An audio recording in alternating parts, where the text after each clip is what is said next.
So we've spent weeks at this point dissecting every morsel of information, of sample size that we see from Cam Ward, from Titans practice. It will be a bit of a relief here to turn the tables a little bit, as Tennessee has had, I think I can count on one hand, the amount of padded practices at fall camp. But Adam Sparks of the Knoxville News Sentinel, our good friend, joins us this morning to overreact to what he's seen, the limited stuff he's seen out at Vols practice. Adam, good morning. Good to be on. Yeah, the overreaction, at least if you ask Tennessee fans, from my standpoint, is definitely the wide receivers. That's the sky is falling, or is it not falling topic of camp. There's no doubt about that. I mean, what is your, before we get to the quarterback stuff, obviously the sort of turnstile of injuries there kind of exposing the lack of depth. Where is your level of concern about that room at this point, a month out or less than a month out from kickoff?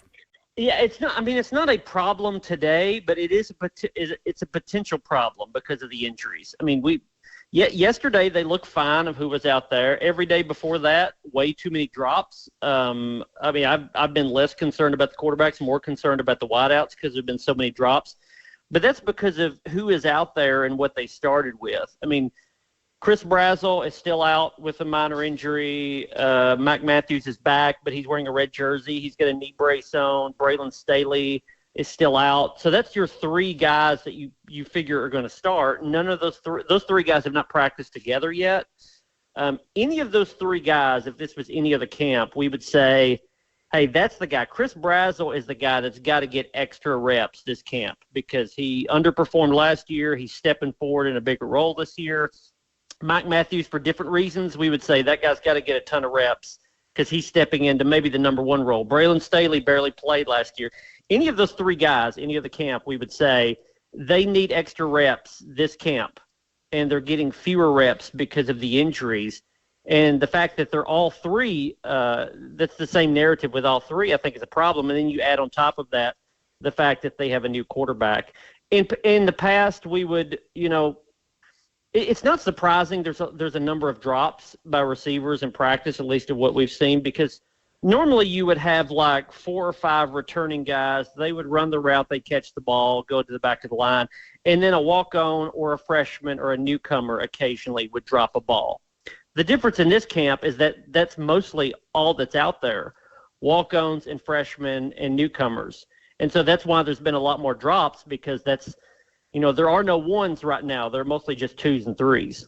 And there's talent there, right? But like a lot of the roster, it's talent that hasn't done anything yet. That's totally unproven, Adam, and now trying to gel and mesh with whoever's going to come out on top of this starting quarterback competition, which I guess could bring up another point of concern for these vets that you don't necessarily need to see play like a Chris Brazzell. We kind of know what he is, but he hasn't really played football with Joey Aguilar and Merklinger and McIntyre, who at this point are still battling it out. Have you seen anything in the limited sample size to this point to even lean one way or another with the QB competition? No, is it exactly even? I would say probably not. But is it even enough that Saturday scrimmage should be their first inter-squad scrimmage of camp, that Saturday scrimmage will play a factor? I think it's that close. The receiver part is a big part of this because there's all these new pieces around them. There's 4 new starters on the offensive line. Dylan Sampson is gone, so you have a new starter at running back. You've got all the issues that we've talked about at receiver. So the quarterbacks, and it's Merklinger and McIntyre and Aguilar are not throwing to 1s. Rarely. They're mostly throwing to 2s.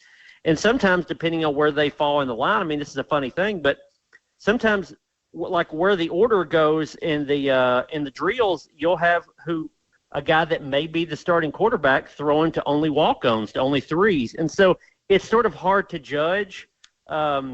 But of what we've seen, it's Aguilar and Merklinger are pretty close. McIntyre, I think, is definitely the number 3. Give him some time, and he will compete for the starting job next year. They like him a lot, but it's a 2-man race right now, and I'd say it's pretty close going into the scrimmage. You just put up a piece on Knox News about Joey Aguilar and his interceptions over the last 2 years playing for App State. That's obviously something that's been a strength of pretty much any Tennessee quarterback that's played under Josh Heupel for as many shortcomings as we've seen in moments. turning the ball over hasn't exactly been an issue. How do you kind of bridge the gap between what Aguilar has put out there and if he does win this quarterback job, what the expectation should be of him in that regard in 2025? Yeah, I mean, I think the numbers are pretty telling that Joey Aguilar threw 14 interceptions last year, led all FBS quarterbacks in interceptions. He threw 14 last season. Hendon Hooker, Joe Milton, and Nico threw 15 in their Tennessee careers. So that's 15 picks in 4 years. Joey Aguilar threw 14 picks just last season. That's not to say that that's going to be a problem this year. I mean, the common denominator in all those is that they all played in Josh Heupel's offense, which for one reason or another, guys just do not throw many picks in this offense. You would think Aguilar's numbers are going to be better in that regard. So the Tennessee coaches are not like overly concerned, but when you're talking about a quarterback competition that's pretty tight, anything like that can be a deciding factor. A lot of things have been said about why Aguilar threw so many picks, because he didn't throw that many 2 years ago. He threw a lot more last season. And some of those are legitimate. You know, App State's defense was terrible. He was carrying the weight of the offense. He had lost his best receiver to an injury in the preseason. Most of his picks were thrown when they were trailing. But that's not the whole story, though. I mean, like I highlight in the story, he threw 4 picks against Louisiana Lafayette in a game last season, and you know, one of those was like in the first quarter when the game is really tight. One of those was when App State was down 3 in the fourth quarter, just threw it up for grabs on third down for no reason. He threw another pick, I think, when they were down a touchdown in the fourth quarter. So sometimes we look at that stat and say Joey Aguilar, most of his picks were thrown with App State trailing, but sometimes that was barely trailing, and he really, really tried too much to make a play. He can't do that in this offense, and I know they've explained that to him. Adam Sparks of the Knoxville News Sentinel, our guest on 104.5 The Zone, as Tennessee is, are we 3 days into padded practice, Adam, in Knoxville? Yeah, and I mean, of what we've seen, this is a team that clearly defense is running things. Defense looks great. D-line looks really good. I'm still pleasantly surprised. I don't even know if surprised, but I'm still pretty optimistic about the O-line. I think they're going to be good up front on both sides. Now, we'll know more about that as they get further into padded practices and obviously the scrimmage. But I feel pretty good about what Tennessee has up front. And if you can say you're good up front, then you're probably going to have a pretty good year. Well, I was going to ask you about that confidence level in the defense. Obviously, there are some uncertainties, I would say, with McCoy and the timetable of his injury and a largely unproven pass rushing group. But in terms of what they put out on the field last year with that unit that I think exceeded all expectations, how does that calibrate expectations for you this year, considering what they have coming back? Well, I think we saw the template of what this defense can be if they have a lot of guys on the D-line. If they can, I mean, last year they played like 10 guys. They may get close to that this year. Now, there's less proven guys on this D-line, that's for sure. But there's a lot of talent there. I mean, there's a lot of high 4-stars and a couple of 5-stars on that defensive line that have not played that much but are sort of coming into their own. So I think they're going to be deep on the defensive line. Again, unproven early, but I like what I see there. Linebacker, I think, is going to be better because they're healthier. Arion Carter's a year older, same with Jeremiah Thielander. Yeah, I mean, the big question is what are they going to do at corner because Jermod McCoy is going to be out for a while with that ACL.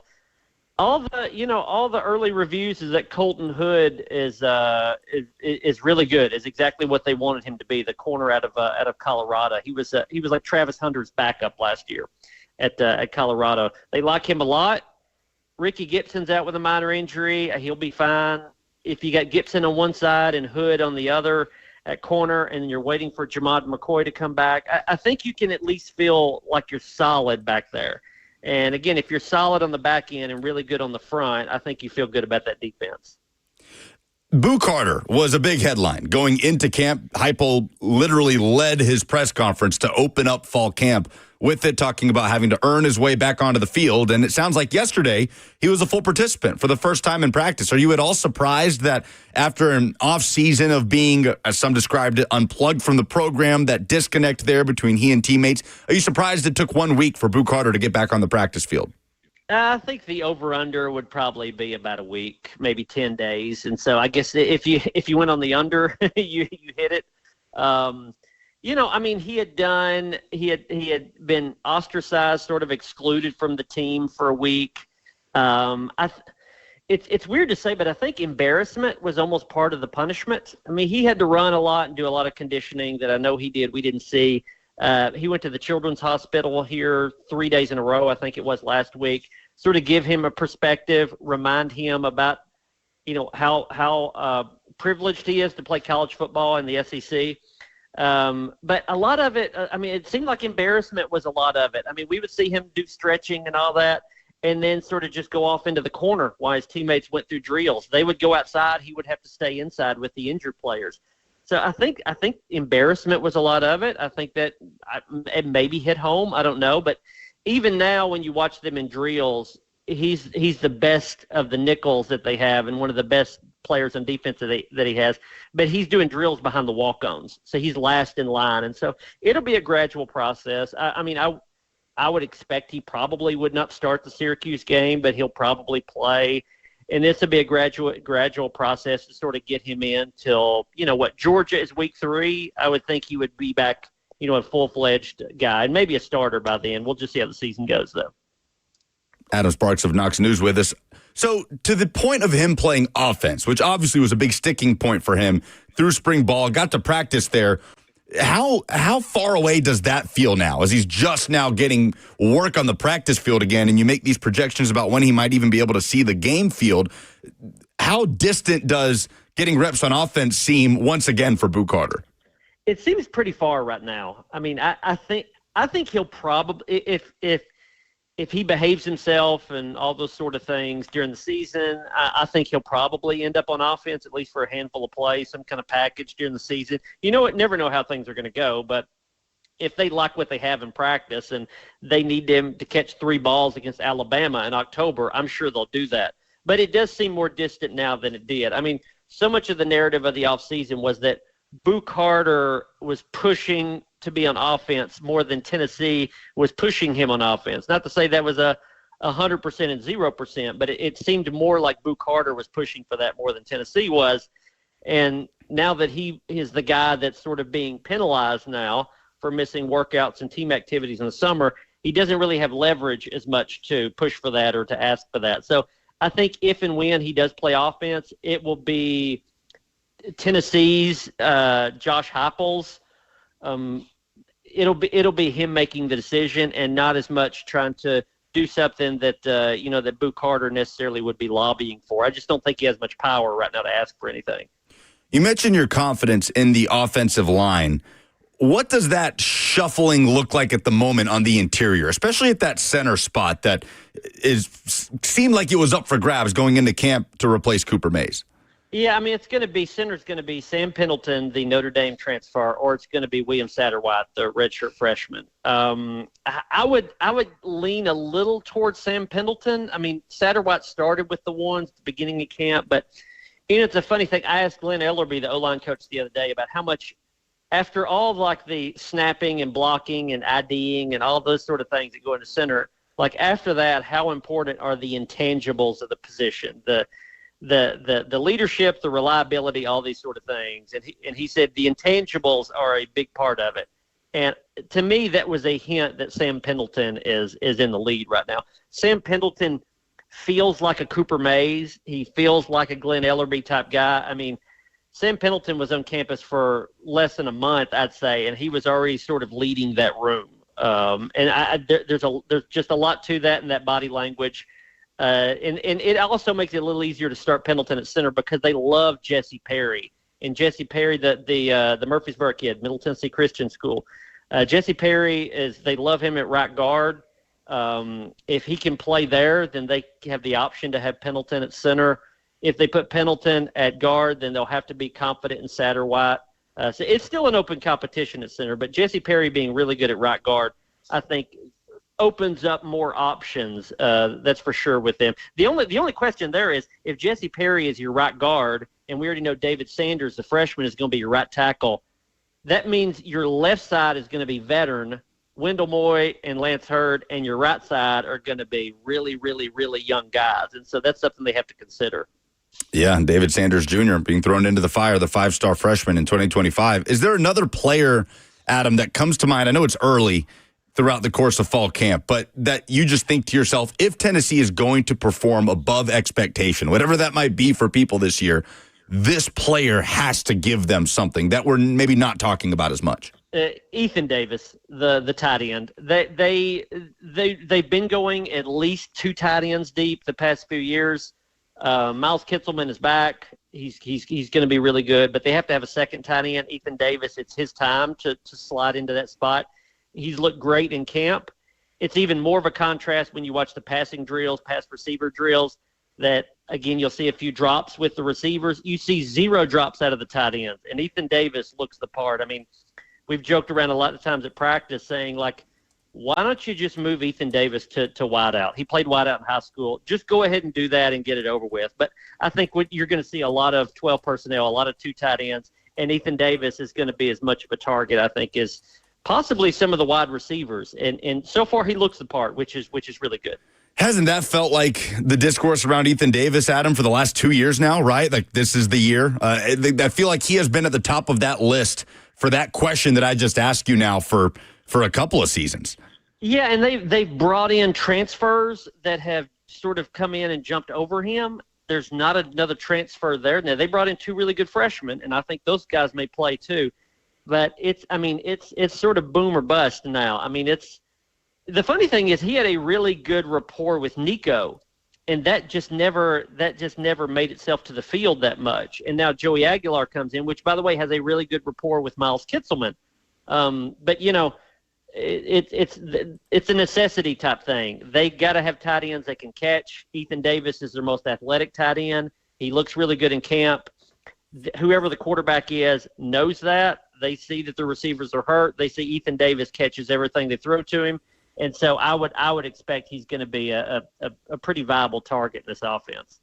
A lot of questions still in fall camp. Adam Sparks joining us as he often does. Didn't even lead with Blurgate, Adam. I mean, that's already died down. How much did that dominate your inbox, your social media feed?